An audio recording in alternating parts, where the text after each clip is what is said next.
Assalamualaikum everyone. Welcome to the fifth episode of discussing the story of martial laws in Pakistan. पिछले दो episodes में मैंने discuss किया कि वो क्या क्या खामियां हैं जिसकी वजह से सियासतदान और आर्मी बार बार इन एक आला कार बनते हैं पाकिस्तान में मार्शल लॉ नाफिज करने के लिए। इस एपिसोड में हम डिस्कस करेंगे कि वो क्या मसाइल हैं हमारी आवाम में, आम लोगों में, मेरे और आपके जैसे लोगों में, जिनकी वजह से आर्मी बार बार मेरे अजीज़ हम वतनों कर देती है पाकिस्तान में। तो लेट्स डिस्कस। पाकिस्तानी अवाम बज़ाते ख़ुद उसके अंदर काफ़ी ज़्यादा कल्चरल एनॉमलीज़ हैं। उसमें सबसे बड़ी कल्चरल जो मिस्टेक है वो है कि हम लोग हीरो वर्शिप में बहुत ज़्यादा बिलीव रखते हैं। हीरो वर्शिप क्या है कि हम लोग ये समझते हैं कि एक हमारा अगर आइडियल है तो वो टोटल एक खुदा है, वो कोई गलत नहीं कर सकता, वो उसके अंदर वो गलतियों से पाक है, उसने जो कुछ भी किया है वो बिल्कुल सही है, सच है, और हम लोग इसके अंदर कोई ऐब नहीं निकाल सकते। और इसकी वजह से क्या होता है कि उस इंसान ने, जो भी हीरो होता है, उसने कोई भी अगर कोई मिस्टेक या कोई गलती की होती है तो हम लोग उसको ना तो डिस्कस करते हैं, और अगर कोई बंदा डिस्कस करता है तो हम ये समझते हैं कि वो बंदा जो है हमारी आइडियोलॉजी के साथ मैच नहीं करता, और हम उस पे जो है ना कुफर का फतवा लगा देते हैं, या हम लोग उस पे उसको कहते हैं कि जी वो एंटी नेशनल है, एक्सेट्रा एक्सेट्रा। लेकिन मसला ये है कि इस ये जो लोगों की गलतियां हैं या ख़ता हैं उनको डिस्कस करना इस वजह से ज़रूरी होता है क्योंकि इंसान जो है वो जो जो गलतियां हैं वो उसके साथ आई हुई हैं। इंसान गलतियों का पुतला है, और अगर कोई बंदा गलती नहीं कर रहा तो वो या तो वो फरिश्ता होगा या वो खुदा होगा, और इंसान जो है ना तो वो फरिश्ता है ना ही वो खुदा है। तो इस वजह से सबसे पहले कोई भी आपका आइडियल है, कोई भी आप जिसको समझते हैं जिसने पाकिस्तान में बहुत ज़बरदस्त किरदार अदा किया है, ये बात अपने जहन में याद रखें कि उसने अपनी ज़िंदगी में कुछ मिस्टेक्स की होंगी, और इन मिस्टेक्स को, इन गलतियों को डिस्कस करना, इनसे एनालाइज करना ये ज़रूरी होता है। और जब तक आप ये ना करें उस वक्त तक आप इंसान को अच्छे तरीके से समझ नहीं सकते। और इसमें specifically case in point Mohammad Ali Jinnah हैं कि उन्होंने पाकिस्तान बनाने में बहुत ज़्यादा किरदार अदा किया, उनकी सुबह शाम मेहनत थी। लेकिन उन्होंने जो गलत काम किया, मसलन 22 अगस्त 1947 को जब KPK की जो या NWFP की जो हुकूमत गिरा दी, वो एक गलत किया। तो हम लोग को ये डिस्कस करना ज़रूरी है। हम लोग हीरो वर्शिप में मोहम्मद अली जिन्ना को हीरो बनाने के चक्करों में उनकी जो गलत चीज़ें थी उनको सही नहीं कह सकते। सिमिलरली अयूब खान ने पाकिस्तान में बहुत अच्छा इकोनॉमिकली काम किया, 10 साल का जो उनका अरसा था, लेकिन हम लोग ये चीज़ नहीं भुला सकते कि वो चोर दरवाजे से आए थे। सिमिलरली मुशर्रफ को जब हम डिस्कस करेंगे तो हम लोग ये उनको अप्रिशिएट करेंगे कि उन्होंने इन्फ्लेशन और महंगाई जो है उसको कंट्रोल में रखा, लेकिन हम लोग ये चीज़ नहीं भुला सकते कि उन्होंने किस तरह पाकिस्तान को वॉर और टेरर में धकेल दिया, और पूरा पाकिस्तान जो है वो दहशतगर्दी की लपेट में आ गया। तो इसी वजह से कोई भी पर्सनैलिटी पाकिस्तान में है, उसको डिस्कस करते हुए उसकी अच्छाई तो डेफिनेटली डिस्कस करें, लेकिन उसकी बुराइयां भी, जो उसकी गलतियां हैं, उनको भी आपको डिस्कस करना ज़रूरी है, क्योंकि ओनली देन वो बंदा जो है वो इंसान बनेगा। वरना वो, अगर आप उसको उसकी गलतियों को डिस्कस नहीं करें तो आप उसको खुदा का दर्जा दे रहे हैं। तो इसी वजह से let's start calling a wrong is a wrong. अगर हम लोग गलती को गलती नहीं कह रहे और उसकी कोई ना कोई वजह ढूंढ रहे हैं और उसको हम लोग जस्टिफाई करने की कोशिश कर रहे हैं, तो हम लोग अपने अपने साथ तो जस्टिफिकेशन कर नहीं रहे, हम सोसाइटी का भी कोई भला नहीं कर रहे। तो इसी वजह से चाहे वो इमरान खान ने नो कॉन्फिडेंस मोशन को जब सबोटाज करने की कोशिश की हो, या नवाज शरीफ जो है वो जलसे में खड़े होकर किसी DC को टर्मिनेट कर दे, ये सब चीज़ों को गलत कहना ज़रूरी है क्योंकि इनमें ड्यू प्रोसेस फॉलो नहीं हुआ। तो जो भी बंदा आप डिस्कस करें पाकिस्तान में, और ये अवाम, मेरे और आपके जैसी जो आम लोग हैं, इनके लिए ज़रूरी है कि हम लोग ये समझ सकें, ये समझें कि एक इंसान इंसान ही है, वो उसको कोई खुदा ना बनाया जाए। अगर हम लोग उनकी गलतियों को जस्टिफाई करने की कोशिश करेंगे तो हम लोग जो है वो, जिसको हम लोग वो नज़र ज़रूरत या डॉक्ट्राइन ऑफ नेसेसिटी है कि जी अगर उसकी गलती है तो उसको हम लोग जो है ना वो कहेंगे जी वो ज़रूरत थी उसकी इस वजह से, तो हम लोग भी वही करते हैं। और हम लोग जो सुप्रीम कोर्ट के जजेस हैं उनको अगर लान तान करते हैं कि उन्होंने नज़रिए ज़रूरत की वजह से बार बार मार्शल लॉज को ऑथराइज़ किया, तो हम लोग भी एग्जैक्टली जब वो हीरो वर्शिप के चक्रों में हम लोग जब उनकी गलतियों को जस्टिफाई करते हैं तो हम लोग भी एग्जैक्टली वही मिस्टेक कर रहे होते हैं। तो प्लीज़ अवॉइड इट, क्योंकि अगर अगर हम लोगों ने ये चीज़ को स्टॉप ना किया, अगर हम लोगों ने इसको रोका नहीं हीरो वर्शिप को, तो ये एक प्रेसिडेंट बन जाता है। आज इस जनरेशन का एक खुदा होगा, अगली जनरेशन का दूसरा खुदा होगा, अगली उससे अगली जनरेशन आएगी उसका खुदा होगा, और वो जो खुदा जो फर्जी खुदा हम लोगों ने बनाए होंगे वो हम कहेंगे कि जी वो सारी गलतियों से पाक हैं, और कोई भी इंसान गलतियों से पाक नहीं होता, हर बंदा गलती करता है, और हमारा काम यही है कि उन गलतियों की निशानदेही करें और वो गलती अगले बंदे को बताएं, ताकि वो जो बंदा जो ताकत लेके बैठा हुआ है वो ग्राउंडेड रहे। क्योंकि क्रिटिसिज्म जो होता है अगर वो इंसान पे ना किया जाए, सिर्फ उसके सामने खुशामदी और उसकी तारीफें की जाए, तो वो इंसान के अंदर साइकोलॉजिकली ऐसी चीज़ें ट्रिगर होती हैं जिससे वो अपने आप को जो है ना वो अनटचेबल समझता है। तो ये जो खुशामदी टोला है वो ऑलरेडी पाकिस्तान में बहुत ज़्यादा है, तो आम इंसान भी अगर यही काम करना शुरू हो जाए तो फिर यही चीज़ें होती हैं। और आप अगर किसी भी आर्मी जर्नल जिन्होंने मार्शल लॉ लगाया है या कोई भी सियासतदान जिन्होंने गलतियां की हैं, उनको आप देखेंगे तो वो पता चलेगा कि उनके इर्द गिर्द हमेशा एक खुशामदी टोला था जिन्होंने उनकी गलतियां उनको नहीं बताई, उनको क्रिटिसाइज़ नहीं किया, जिसकी वजह से वो ज़मीन पे नहीं रहे, वो सातवें आसमान में जाके अपने आप को जो है ना फरिश्ता या खुदा समझना शुरू हो जाए। तो ये मेरे ख्याल में पाकिस्तानी अवाम को अगर अगले मार्शल लॉ को रोकना है तो ये ज़रूरी है कि हम लोग जो पिछले लोग हैं जो कि गुजर चुके हैं उनकी अच्छी चीज़ें डिस्कस करें, लेकिन साथ साथ उनकी बुराइयों को भी, उनकी गलतियों को भी क्रिटिसाइज़ करें, ताकि अगले बंदे को पता हो कि अगर उसने भी इसी तरह का कोई काम किया तो उसको भी इतना ही क्रिटिसिज्म मिलेगा जितना पिछले वालों को मिला।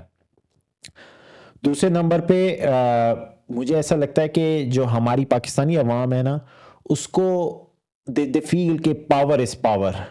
कि जो ताकत है ना, जो जिस आदमी के पास ताकत है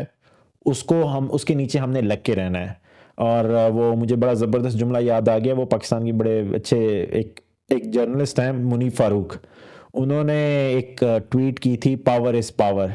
और फिर उसको देखा देखी मेरे ख्याल में फिर रज़ा रूमी ने भी और फ़ाहद हुसैन ने भी की थी, जो कि ये पाकिस्तान के 3 बड़े जर्नलिस्ट हैं। और मुझे थोड़ी शर्म आ गई थी, क्योंकि ये लोग जो हैं सिविल सुप्रीमेसी के बारे में बड़ा कुछ डिस्कस करते थे,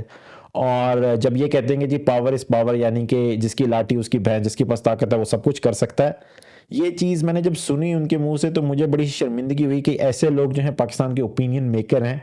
जो कि ये समझते हैं कि people is not power but power is power, के ताकत का सर चश्मा जो है वो अवाम नहीं है, बट लेकिन ताकत का सर चश्मा जिसके पास ताकत है वो है। तो आम इंसान जो है ये, और खैर मैं क्रिटिसाइज उन तीनों को कर रहा हूँ, लेकिन इन तीनों जर्नलिस्ट को कर रहा हूँ, लेकिन हमारी आवाम में भी ऐसे बहुत से लोग हैं, बल्कि बहुत ज़्यादा लोग हैं मैंने देखे हैं, कि अगर किसी के पास ताकत है तो हम लोग समझते हैं कि यही आदमी है, इसी के साथ मैंने क्लोज रहना है, क्योंकि यही बंदा मेरे सारे काम करवा सकता है। तो ये जो मेंटेलिटी है ना कि जिसके पास ताकत है मैंने उसके इर्द गिर्द रहना है ताकि मेरी ज़िंदगी जो है ना अच्छी गुजर सके, इस चीज़ मेंटेलिटी से निकलना पड़ेगा। हम लोग, वो उन लोगों की ताकत उस वक्त ताकत रहेगी जब तक हम लोगों के अंदर ये सोच बाकी रहेगी। अगर हम लोग ये बोलेंगे ना कि ताकत मेरे पास है तुम्हारे पास नहीं है, उस दिन चीज़ें शायद चेंज होना शुरू हो जाएं। जब हम लोगों को ख्वाजा आसिफ बताता है ना कि उसने 2018 के इलेक्शन रिग कर लिए थे बाजवा को फ़ोन करके, तो हम लोगों को ये बताने की ज़रूरत है कि भाईजान पावर आपके पास नहीं, पावर मेरे पास है। अगर आपने इलेक्शन जीत लिया है तो ये आपने गलत किया, आपको उसको बताना पड़ेगा, उसको समझाना पड़ेगा, कि ये ना हो कि कल को वो ही सोचे कि जी पावर जो है वो अवाम के पास नहीं, पावर जो है वो जो जीएचक्यू में बैठा हुआ है उसके पास है और उसको फ़ोन करके मैं इलेक्शन जीत सकता हूँ। जब तक आप ये प्रेसिडेंट सेट नहीं करेंगे कि जो है जो जिसके पास ताकत होगी वो अवाम के सर पे बैठेगा, उस वक्त तक ये खाकीज जो हैं वो बार बार ये सिविलियन हुकूमतों को साइड पे करती रहेंगी। तो अगर आपकी आइडियोलॉजी ये है वाकई कि सिविलियन सुप्रीमेसी होनी चाहिए, तो we have to criticize people like Khawaja Asif, जब वो ये कहते हैं कि जी हम लोग अवाम के बलबूते पे नहीं आए बल्कि एक फ़ोन कॉल के बलबूते पे आए हैं। सिमिलरली फिर जब हम लोग ये देखते हैं कि जी जो अंदरून सिंध है और साउथ पंजाब है जहाँ पे बड़े बड़े ज़मींदार हैं और वो इलेक्टेबल हैं, वो जहाँ पे भी मुंह मोड़ते हैं वो वहाँ पे ही सब लोग चले जाते हैं। और वो क्योंकि उन 40-50 MNAs ने जो है या MPs ने हमेशा हुकूमत में ही रहना है। आज वो अगर पीपल्स पार्टी में है तो पीपल्स पार्टी जीत रही है, वो PTI में है तो PTI जीत रही है, वो PMLN में है तो PMLN जीत रही है, वो इंडिपेंडेंट है तो इंडिपेंडेंट जीत रहे हैं। ये जो ऐसे लोग हैं ना जिनको ये पता है कि जी हम लोग जो हैं वो किंग मेकर हैं और ताकत हमारे पास है, हम जहाँ पे भी जाएंगे चीज़ें मुड़ जाएंगी, ऐसे लोग जो हैं वो आप लोगों को ब्लैकमेल करने में बहुत ज़्यादा कामयाब होते हैं। और यही लोग हैं जो कि बाद में आर्मी की जो जो जो जब जब उन्होंने कोई गलत काम करवाना होता है या 58 जो है कॉन्स्टिट्यूशन में शामिल करना होता है, यही लोग हैं जो फिर वोट देते हैं। तो इसलिए ज़रूरी है कि ऐसे लोगों को आप पहचानें और इनको फिर कोशिश करें कि ये दोबारा पार्लियामेंट में या डिसीजन मेकिंग में या लेजिस्लेटिव असेंबली में ना आए। और वैसे भी ये लोग जो सारे हैं, ये बड़े बड़े जो ज़मींदार और वडेरे हैं, अगर आप इनकी स्टोरी सुने तो आपको समझ में आएगी कि इनकी ये जो बड़ी बड़ी जो ज़मीनें हैं वो इनको इस वजह से नहीं मिलेंगी, ये जद्दी पुश्ती इनको मिल रही थी। ये लोग अंग्रेज़ों ने यहाँ के लोकल लोगों को धोखा दिया था अंग्रेज़ों की मदद करते हुए, और फिर इनको एज ए रिवॉर्ड जो है ये ज़मीनें अलॉट हुई थी। मेरे ख्याल में, मुझे if I am not mistaken, ये 1860 के करीब कोई कानून आया था, 1860 के करीब, जहाँ पे ये जो बड़ी बड़ी ज़मीनें हैं ये लोगों को अलॉट हुई थी, और उसके बाद फिर ज़मीनों पे ही ये याशियाँ कर रही हैं। एंड मुमकिन है ये ज़मीनें मेरे और आप जैसे आम लोगों की हों, जो कि अंग्रेज़ों ने हमसे ली थी और बाद में इनको गिफ्ट कर दी। तो ये प्लीज़, इस वजह से ये जो ना कॉन्टेक्स्ट समझना ज़रूरी है कि जब ये लोग उस वक्त तक ताकत में रहेंगे जब तक आप ये समझते रहेंगे कि power is power. The day you feel, या जिस दिन आप ये महसूस करना शुरू हो जाएंगे पीपल आर पावर, ये आस्ता आस्ता लोग खुद ही अपनी जगह पे सेट होना शुरू हो जाएंगे, और फिर ये समझेंगे कि इन्होंने आपकी खिदमत करनी है, ना कि आपने इनके पास जाके गर्दन झुका के इनसे काम करवाने। फिर तीसरे नंबर पे मेरे ख्याल में जो अवाम है, they have to become rational, forward thinker, इनको स्ट्रेटेजिक सोचना ज़रूरी है। जो आम आदमी है वो ये समझता है कि कोई आदमी अगर मेरा काम करवा सकता है, कोई एमपी, एमएनए, कोई डीसी वगैरह मेरा काम करवा सकता है, तो वो बहुत अच्छा भला इंसान है। द फैक्ट दैट कि वो बंदा आपका काम करवा सकता है, यही सबसे गलत काम है। कि आपको एक एमएनए, एमपीए या डीसी की तरले समाजत करने की ज़रूरत नहीं होनी चाहिए। अगर आपको उनके तरले करने की ज़रूरत पड़ी तो इसका मतलब है सिस्टम फॉलो नहीं हो रहा, ड्यू प्रोसेस फॉलो नहीं हो रहा, और वो आदमी जो है वो ड्यू प्रोसेस को जंप करके, यानी कि जो सोशल कॉन्ट्रैक्ट है, जो कायदा कानून जवाबित हैं, उनको जंप करके ये काम करवा रहा है आपका। इसका मतलब ये है कि उस बंदे ने ये ऐसे लूप होल्स तलाश किए हुए हैं या बनाए हुए हैं ताकि वो पूरी ज़िंदगी आपको अपने नीचे लगा के रखे, क्योंकि जिस दिन उसने कायदा कानून बना दिया आपको उसकी ज़रूरत नहीं होगी, तो और शायद वो आपके ऊपर जो है पॉलिटिकल पावर भी ना रख सके। तो इसलिए ज़रूरी है कि आप लोग ये जब जब किसी बंदे को समझते हैं ना कि जी फलाना बंदा मेरा जानने वाला है, इस मेंटालिटी से बाहर निकलें, क्योंकि ये मेंटालिटी बहुत ज़्यादा गलत कामों को बाद में परवान देती है। ये जो हम लोग समझते हैं ना कि हम लोगों ने किंग्स मेंटालिटी के जी एक बंदे को जाके बोलेंगे और वो बादशाह सलामत है और वो सारे काम कर देंगे। पाकिस्तान का जो जो जो जो सिविलियन सुप्रीमेसी का जो मॉड्यूल होता है वो इस पे बुनियाद बादशाह सलामत पे वो नहीं रखता। वो इस चीज़ की उसकी बुनियाद होती है कि अगर प्राइम मिनिस्टर भी है तो उसके पास पावर मिनिमम होनी चाहिए, उसके नीचे लोगों के पास और पावर होनी चाहिए, उससे थर्ड टीयर के ऊपर और पावर होनी चाहिए, फोर्थ टीयर पे और पावर होनी चाहिए। प्राइम मिनिस्टर के पास पावर कम से कम होनी चाहिए, क्योंकि सिविलियन सुप्रीमेसी के मतलब यह है कि जी पब्लिक के पास पावर है, अवाम के पास ताकत है, ना कि एक आदमी जो कि प्राइम मिनिस्टर। अगर प्राइम मिनिस्टर के पास बहुत ज्यादा ताकत है इसका मतलब है वो निज़ाम ही गलत है। तो अगर आप लोग सिविलियन सुप्रीमेसी की आइडियोलॉजी में बिलीव रखते हैं तो ये याद रखें कि आपका एमपी, आपका एमएनए, आपका डीसी, आपका प्राइम मिनिस्टर, अगर वो बहुत ज़्यादा पावर एक्सरसाइज कर रहा है तो यही सबसे बड़ी गलती है। यही निशानदेही करना ज़रूरी है कि ये सिस्टम गलत चल रहा है। तो ये चीज़ समझें, ये रैशनैलिटी, ये लुकिंग फॉरवर्ड, ये याद रखें। और कभी कभार होता है ना कि हम लोग ये समझते हैं कि जी मेरा अपना काम तो हो जाए, बाकियों की खैर है। तो ये जो इंडिविजुअल गुड को प्रायोरिटाइज करने की जो आदत है ना, इसकी वजह से बहुत ज़्यादा बाद में मसले पैदा होते हैं। हम लोग ने जब तक as a nation, as a population, हम लोगों ने ग्रेटर गुड की बात ना की कि वो चीज़ें हम लोग करें जो कि सोसाइटी के लिए अच्छी हैं, उस वक्त तक ये मसाइल बार बार चलते रहेंगे कि जो कोई भी निज़ाम जो कि पब्लिक पर डिपेंडेंट होता है उसमें इंडिविजुअल गुड से ज़्यादा ग्रेटर गुड देखा जाता है। इंडिविजुअल गुड का मतलब ये हुआ कि अगर आप अपना वोट किसी बंदे को कास्ट कर रहे हैं तो इंडिविजुअल गुड का मतलब मैं चाहता हूं कि सिर्फ यही बंदा यही बंदा एमएनए एमपीए बने। ग्रेटर गुड का मतलब होता है कि हम लोग ये देखते हैं कि सबसे ज्यादा वोट किसको मिले। शायद आपने जिसको वोट डाला वो उसको ना वो एमएनए एमपीए ना इलेक्ट हो,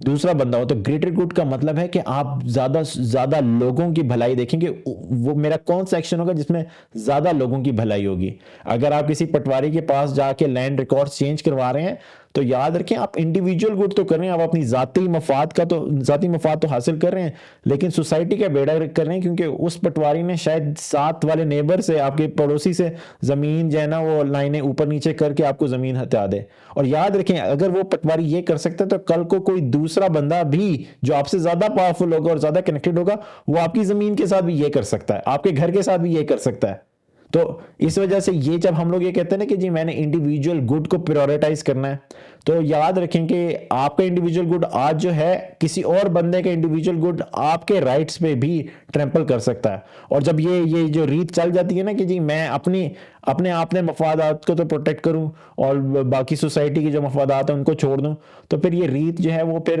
जो है ना बहुत ज़्यादा गलतियों को जो है ना सोसाइटी में लेके आती है। और जो पाकिस्तान में हो भी रहा है कि एक बंदे ने दूसरे बंदे की ज़मीन काबू की हुई है, दूसरे बंदे ने तीसरे बंदे से गाड़ी के पैसे ले लिए हैं और गाड़ी नहीं दे रहा, तीसरा बंदा जब वो गाड़ी चोरी करके भाग गया है। तो ये एक जो पूरा एक क्वागमायर एक तमाशा चल रहा है पाकिस्तान में पूरी सोसाइटी में, उसकी जो कोर रीजन है वो यही है कि हम लोगों ने वो जो सोशल कॉन्ट्रैक्ट था कि हम लोगों ने एक दूसरे के राइट्स को प्रोटेक्ट करना था, हम लोग नहीं कर रहे हैं। हम लोग सिर्फ अपना जाती मफाद देख रहे हैं। दो कि हम लोग ये कहते हैं सिर्फ सियासतदान कर रहे हैं, अवाम जो है वो एज ए होल ये कर रही है कि सिर्फ अपना जाती मफाद देख रही है, सोसाइटी का नहीं ख्याल कर रही है। यहाँ पे एक बड़े फेमस फिलोसोफर थे जॉन रॉल्स, उन्होंने एक सोशल एक थिंक एक्सपेरिमेंट किया था, इसको कहते हैं ओरिजिनल पोजीशन। उन्होंने कहा था कि अगर एक आदमी जो है उसकी आंखों पे मैं पट्टी बांध दूं और उसको कहूं कि सोसाइटी के कानून बनाओ, एक मुल्क के कानून बनाओ फॉर एग्जांपल, लेकिन तुम्हें ये ना पता हो कि तुम उस सोसाइटी में क्या होगे, तुम चपड़ासी हो गए या तुम वहां के प्राइम मिनिस्टर हो गए या तुम एक पटवारी हो गए, एक ठेकेदार हो गए, तो तुम वहां पे जो कानून बनाओगे उस मुल्क के कैसे बनाओगे। तो जो थॉट एक्सपेरिमेंट था उसमें यही हुआ कि उसने कहा कि जी मैं ऐसे कानून बनाऊंगा जिसमें पार्शियलिटी ना हो, वो किसी बंदे को जाती मफाद ना दें, जाती फायदा ना दें, बल्कि ग्रेटर गुड के लिए का फायदा करें। क्योंकि ऐन मुमकिन है कि आप एक ऐसा कानून बना दें जिससे